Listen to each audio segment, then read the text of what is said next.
शुभम के समाचार हमको मिले, ये सुन के बड़ी खुशी होती है। बड़ा अच्छा लगता है कि यहाँ हमारे किसान अब इस पशुपालन में जिस प्रकार से अपना योगदान दे रहे हैं, इससे हमें बहुत बड़ा आनंद मिल रहा है।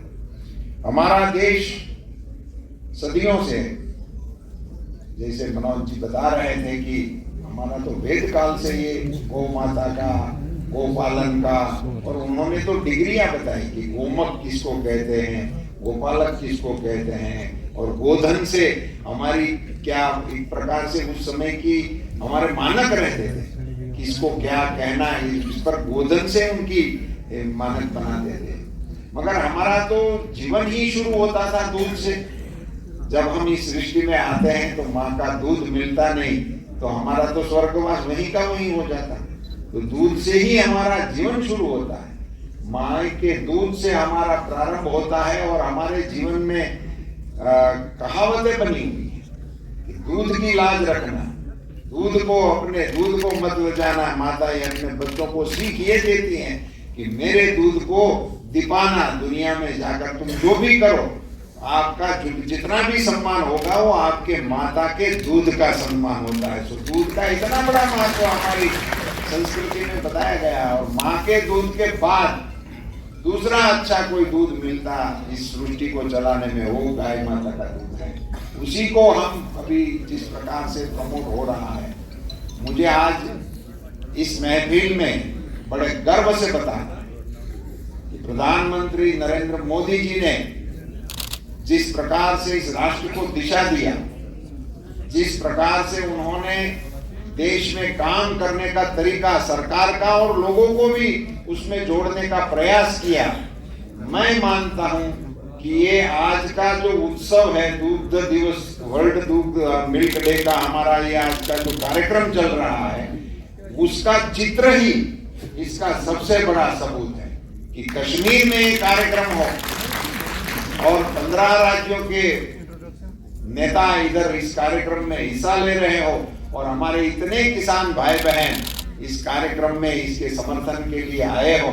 इससे अच्छा चित्र मैं मानता हूं कि इस वर्तमान समय में और कोई नहीं होता था। इसलिए मैं मेहता जी को ये सही बताना चाहता हूं कि यही समय है, सही समय है, जिससे हमें और आगे ले जाने का काम करने का अवसर मिलता है। हमारे देश में दूध उत्पादन में हमारे सामने एक ही चैलेंज है, और वो है एवरेज प्रोडक्शन को बढ़ाना। ये अब हम सब सारी बातें जानते हैं। हमारे प्रधानमंत्री जी के 2 निर्णय इस क्षेत्र के लिए बहुत ही महत्वपूर्ण, ये मोबाइल वेटरनरी यूनिट, बहुत कम लोगों को इसमें कम इसकी चर्चा हुई। कोरोना वैक्सीन की बहुत बड़ी चर्चा हुई। आज दुनिया मान रहा है कि भारत ने कोरोना मैनेजमेंट जिस प्रकार से किया, ऐसा कोई देश नहीं कर पाया। वो दुनिया अब सराहना कर रही है।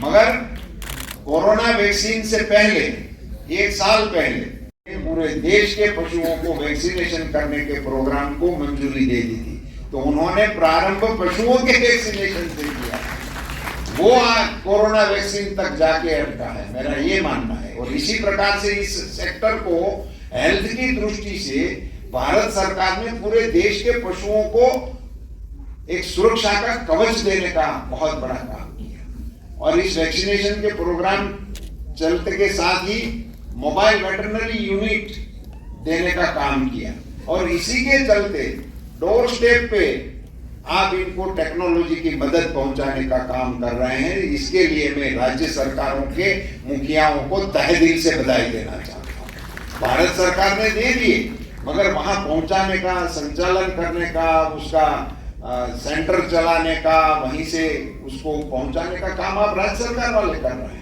और ये बहुत ही अच्छा एक पूरे देश में एक माहौल बन रहा है, क्योंकि अपनी एम्बुलेंस तो हमारे लिए आई थी। जब मुझे बिल्कुल याद है, जब प्रधानमंत्री मोदी जी हमारे गुजरात के मुख्यमंत्री हुआ करते थे, उस समय 108 एम्बुलेंस करके गुजरात में उन्होंने पहली बार आदमियों के लिए शुरू किया था, और उसका बहुत बड़ा गुजरात में इम्पैक्ट पड़ा था। और गांव के लोग उसको मोदी गाड़ी कहने के लिए बात बात में बता रहे कि मोदी गाड़ी निकली, वो सायरन बजाती बजाती जा रही है, तो वो मोदी गाड़ी के नाम से वो बहुत प्रसिद्ध हुआ था। मगर तब मुझे एहसास नहीं हुआ था कि हमने, हमारे लिए तो एम्बुलेंस आ गई, हमें बड़ा अच्छा लगता था। मगर जो किसान कहीं दूर दराज गांव में पशुओं को लेकर बैठा है, पशुपालन कर रहा है, उनका पशु बीमार हो गया, उनकी गाय बीमार हो गई, उनका बैल बीमार हो गया, वो कहां से कैसे पहुंचाएगा? वो वेटरनरी हॉस्पिटल का होना ठीक है, नहीं होना अलग बात है, मगर हो तो भी वहां तक उस पशु को कैसे पहुंचाएगा? वो बड़ी दुविधा की बात थी। वो किसी ने इसका कॉग्निजेंस नहीं लिया था। मैं प्रधानमंत्री नरेंद्र मोदी जी को देश के करोड़ों अबोल पशुओं की ओर से धन्यवाद देना चाहता हूं कि उन्होंने उनकी इस संवेदना को साकार करके ये मोबाइल वेटरनरी यूनिट देने का काम किया। और ये 2 कार्यक्रमों के चलते पूरे देश में पशु स्वास्थ्य में बहुत बड़ा बदलाव आया है।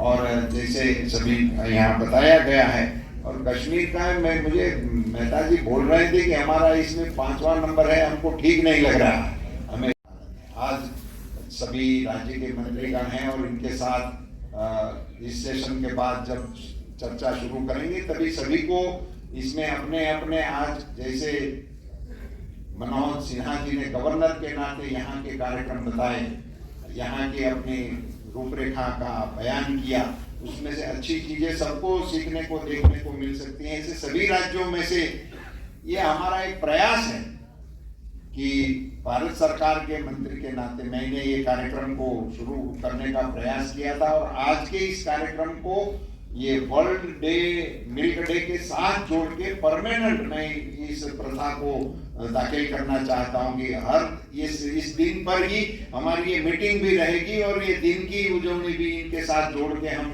नियमित रूप से वर्ल्ड मिल्क डे पे ही करते रहेंगे और भिन्न भिन्न राज्यों में करेंगे। अगली बार आज से भी कोई मंत्री हमको निमंत्रण देगा तो उन्हीं के राज्य में जाके करेंगे, वो भी बात की बैठक में हम तय कर लेंगे। मगर अलग अलग राज्यों में ही इस दिन को मनाना है, हमें दिल्ली में ही दिन को नहीं मनाना है, ये हमारा एक निर्णय है। तो इसको और आगे बढ़ाएंगे और अच्छी तरह मनाने के भी हम प्रयास करेंगे।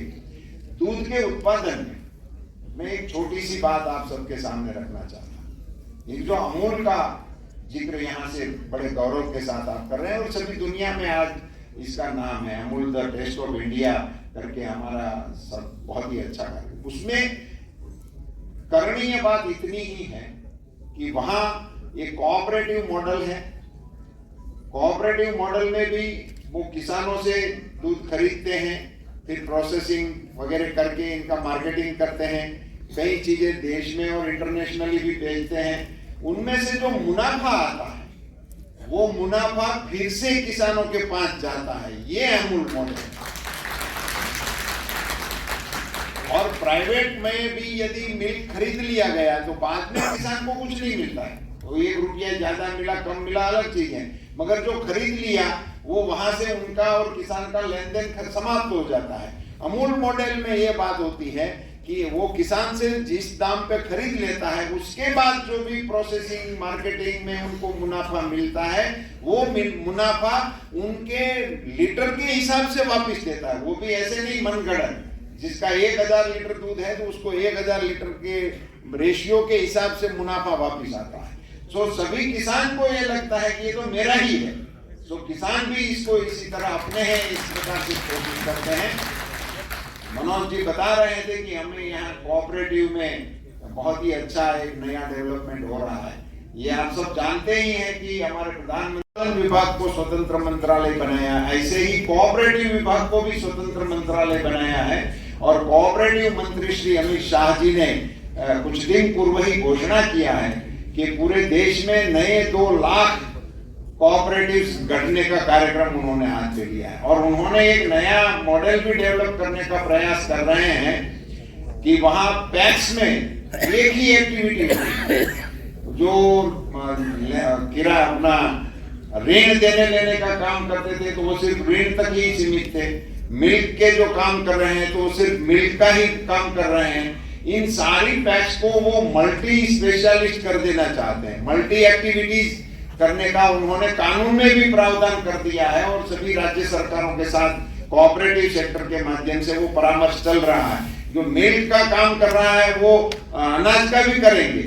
वो जो भी कोऑपरेटिव का जितना भी सरकारी कारोबार है वो सारे कोऑपरेटिव के माध्यम से हो, उसी लक्ष्यांश से कोऑपरेटिवों को एस्टैब्लिश करके उसको वायबल बनाने के लिए और ग्रामीण क्षेत्र में आर्थिक गतिविधियों का सेंटर बनाने का प्रयास इस कोऑपरेटिव सेक्टर से होने वाला है। सभी राज्य सरकारों से मेरा अनुरोध है कि इसमें भी आप बहुत रुचि लें और इसी के माध्यम से हम इनको आगे बढ़ाने का प्रयास करेंगे। इस देश को विश्व में जिस प्रकार से मोदी जी नेतृत्व दे रहे हैं और G20 का यहाँ आपने जिक्र किया कि पूरे कश्मीर के आवाम ने उनको अपने दिलो दिमाग में इसको बड़े प्यार से इनका सम्मान किया, उनके साथ बैठे और इनके पूरा मैसेज पूरे विश्व में गया और पूरे देश में जहां जहां भी ये कार्यक्रम संपन्न हुए, मुझे भी कहीं कहीं पे जाने का मौका मिला था, सभी जगह पे वो बहुत ही अच्छी तरह से कार्यक्रम आगे बढ़ रहे हैं। मुझे एक दो चीजों का यहाँ जिक्र करना है। ये मिल्क डे के अवसर पर एक पूजा कौल करके ऑर्गेनिको कंपनी चलाने वाली महिला है, दिल्ली के नोएडा में रहती है। उन्होंने डोंकी मिल्क पे रिसर्च किया और उसी पर वो उनका प्रोडक्ट बना के बेचने का प्रयास कर रही।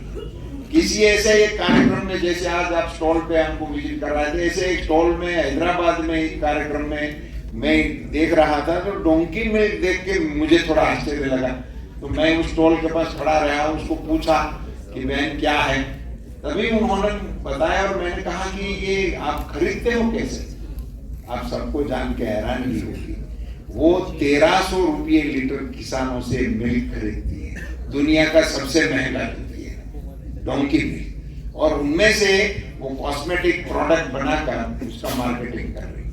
ये बिल्कुल नया आयाम है मिल्क के क्षेत्र में और इसके चलते अभी एक चर्चा निकल पड़ी है कि हमारा मिल्क का जो आयाम है वो सिर्फ गाय और भैंस तक सीमित न रहते, बढ़ाने के हमारे पास स्कोप है। उसमें ऊंट भी है, उसमें एक गधी भी है, उसमें बकरी भी है, उसमें शीप भी है, क्योंकि बकरी के मिल्क में भी कई मेडिसिनल वैल्यूज हैं। उन सभी दूधों की क्वांटिटी शायद कम होगी मगर उसका उपाय और उपयोग अलग से होगा। तो उसका ब्रांडिंग करके यदि हम मार्केटिंग करते हैं तो ये 1300 रुपये लीटर डोंकी मिल्क का आप देख आपको सुन के हैरानगी होगी और ये चल रहा है। और अपनी ही दिल्ली में एक महिला एंटरप्रेन्योर ये काम कर रही है।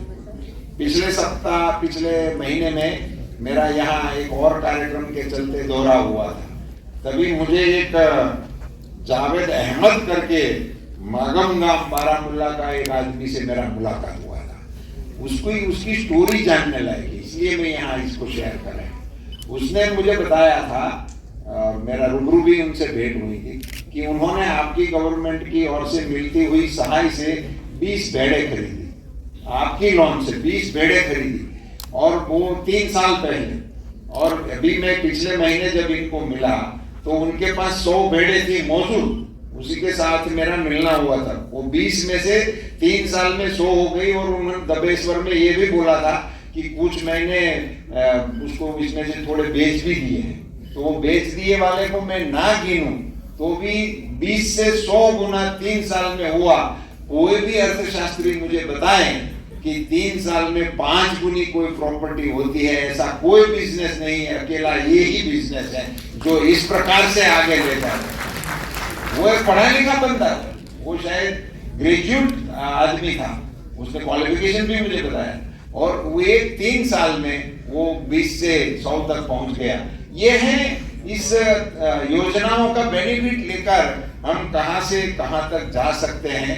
इनके सारे उदाहरण हमारे पास बहुत है पूरे देश में। आज मैं मानता हूं कि नई पीढ़ी, पहले एक कालखंड हमारा ऐसा गया कि पशुपालन से हम जरा हट गए, अब एक नया कालखंड फिर से शुरू हो गया है कि नई जनरेशन अब फिर से पशुपालन की ओर आगे बढ़ रही है। उसमें टेक्नोलॉजी का इंटरवेंशन कर रहे हैं, उसमें और भी चीजें जुड़ी जा रही हैं और दूध के साथ साथ अब गोबर का भी आय बढ़ाने का कार्यक्रम चल पड़ा है। गोमूत्र और गोबर से भी प्रोडक्ट बन रही है। तो एक पशु से आपको सिर्फ दूध ही नहीं मिल रहा है, उसके गोबर और गोमूत्र के बहुत ही प्रोडक्ट बन रहे हैं और उसी में से भी आपका उनका खर्चा उसी में से निकल जाता है और दूध मुनाफा हो जाता है। इससे और भी इस बिजनेस को ताकत मिल रही है। और अभी तो एजीएम में और गोबर अभी 2 रुपये किलो खरीदा जा रहा है। मैं मानता हूं कि अगले साल तक इसका 5 रुपया हो जाएगा, ये बहुत जल्द ही होने वाला है। सो 5 रुपये किलो अगर गोबर खरीदा जाता है और 5 रुपये लीटर गोमूत्र खरीदा जा रहा है, तो इन सारी चीजों को यदि बहुत ही सटीक से जोड़ दिया जाए तो ये मैं मानता हूं कि आज के दिन में उद्योग करने के लिए, बिजनेस करने के लिए बहुत ही कम रकम के कम इन्वेस्टमेंट के चलते बहुत ही अच्छा मुनाफा कमाने वाला ये बिजनेस बन गया है। उसी की और हमारी नई जनरेशन आ रही है। प्रधानमंत्री जी के दिशा निर्देशों पर पूरे देश में